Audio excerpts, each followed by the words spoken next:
为了宣传珍爱生命全民守护，这种以身心事业长期物质引发家庭失和、企图自杀的行动剧，虽然是欢喜，不过可能是咱生活当中真实上演的悲剧，让大家相当有感。为着卫生局进一步推出珍爱生命4部曲，透过拼图的方式，代表跨局处合作，要让受苦个案会当第一时间得到帮助。当然，除了公部门、民间团体，包括社区巡守队的主动关怀，才是重要一环。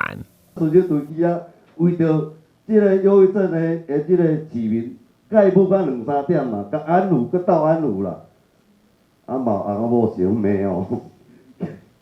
我哦，恁无执法的，你但是恁有通报，友善通报。看派出所是里长，叫因起来斗协助。会中市长吴伟霆嘛感谢民间甲市府共同推动，让台南自杀人数有下降，自杀比例比全国平均较低，嘛请全民共同担任自杀防治守门人。自杀或这个预防走极端的这部分，我们还是希望社会多做一些关怀，不管是最亲近的人，还是最亲密的陌生人，甚至不认识的人。事实上，只要发现他行为举止有一些异常，